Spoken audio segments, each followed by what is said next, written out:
DMFT से पंचायती राज विभाग को ग्रामीण क्षेत्रों के लिए 491 करोड़ 62 लाख रुपए मंजूर हुए हैं। पीएचईडी को जल जीवन मिशन हेतु 875 करोड़ 87 लाख रुपए स्वीकृत हुए हैं। समाज कल्याण विभाग को हॉस्टल और छात्रावासों के लिए 116 करोड़ 4 लाख रुपए, जबकि महिला और बाल विकास विभाग को आंगनबाड़ी निर्माण हेतु 14 करोड़ 49 लाख रुपए आवंटित हुए हैं। जल संसाधन विभाग को जल परियोजनाओं हेतु 380 करोड़ 73 लाख रुपए स्वीकृत हुए हैं।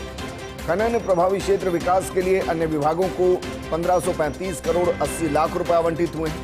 स्वास्थ्य विभाग को अस्पताल चिकित्सा उपकरणों हेतु 775.69 करोड़ रुपए स्वीकृत हुए हैं। सभी कार्यों में से 5484 करोड़ 21 लाख रुपए की राशि अब तक खर्च की जा चुकी है। तो किस डिपार्टमेंट को कितना पैसा मिला है, ये जानकारी हम आपको दे रहे हैं। वहीं सभी कार्यों में से 5484.21 करोड़ की राशि अब तक खर्च की जा चुकी है। स्वास्थ्य विभाग को 775 करोड़ के आसपास दिया गया है। डीएमएफटी से पंचायती राज विभाग को 491 करोड़। मेरे सहयोगी और एसोसिएट एडिटर निर्मल तिवारी जी जुड़ गए। निर्मल जी, जो पैसा दिया गया है ये क्वार्टरली दिया जाता है या वार्षिक वित्त वर्ष के लिए दिया जाता है, और इसको हम बीते सालों के मुकाबले अगर कंपेयर करें तो ज्यादा है या कम है, एवरेज है?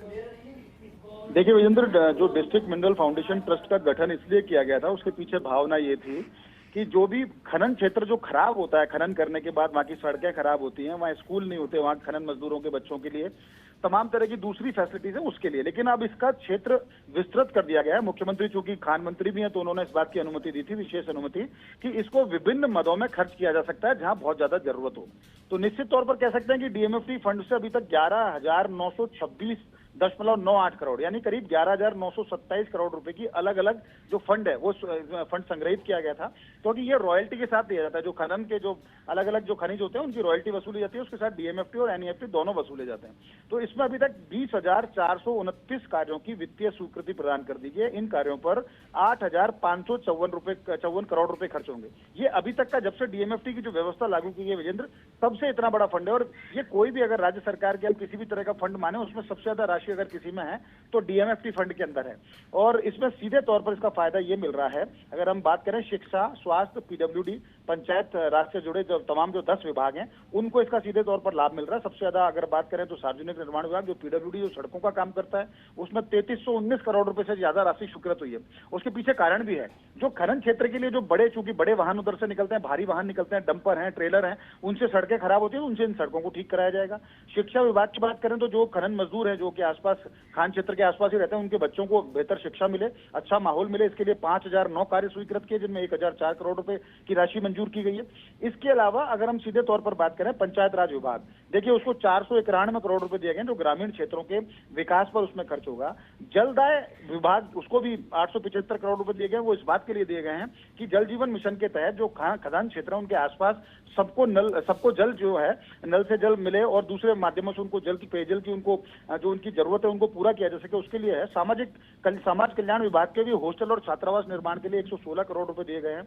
महिला एवं बाल विकास, खासकर आंगनबाड़ी क्षेत्र है जो, क्योंकि खनन मजदूरों के बच्चे आंगनबाड़ी केंद्रों में जब जाते हैं उनको पोषाहार भी मिले, तो उनके लिए 14.49 करीब 14.5 करोड़ रुपए। और जल संसाधन की विभिन्न परियोजनाओं के लिए 380 करोड़ रुपए इसमें दिए गए हैं और खनन प्रभावित क्षेत्रों के लिए 1535 करोड़। और स्वास्थ्य विभाग को यानी अस्पताल और चिकित्सा उपकरण जो है उनके लिए 775 करोड़ से अधिक की राशि मिली है। इसका मतलब यह है कि खनन मजदूरों के और उनके बच्चों के स्वास्थ्य का तो ध्यान रखा जाए, शिक्षा का ध्यान रखा जाए, सामाजिक उत्थान का ध्यान रखा जाए। तो निश्चित तौर पर कह सकते हैं कि एक वृहद तरीके से इसमें काम हो रहा है। मुख्यमंत्री की मंशा यही है, जब इस राशि को वसूली जा रही है तो इस राशि का इस्तेमाल भी हो और न केवल सिर्फ खनन मजदूरी नहीं, खनन क्षेत्र के आसपास के रहने वाले जितने भी ग्रामीण हैं उनको भी लाभ मिले, क्योंकि उनको भी जब वहां ब्लास्टिंग होती है तो नुकसान उनका भी होता है, सड़कें खराब होती है तो कनेक्टिविटी उनकी भी टूटती है, उनके भी मवेशी प्रभावित होती है, उनकी फसलें भी प्रभावित होती हैं। तो उनका चहुमुखी विकास हो सके, वहां पर इस राशि का इस्तेमाल किए जाने की बात है। तो इसके लिए जो फंड किया गया अब तक, जो सबसे बड़ा फंड है जिसके अंदर इतनी बड़ी स्वीकृति दी गई, तो निश्चित तौर पर कह सकते हैं आने वाले वर्षों में इसका तमाम जो प्रभावित क्षेत्र। ठीक है निर्मल जी, शुक्रिया तमाम जानकारी हमारे साथ साझा करने के लिए।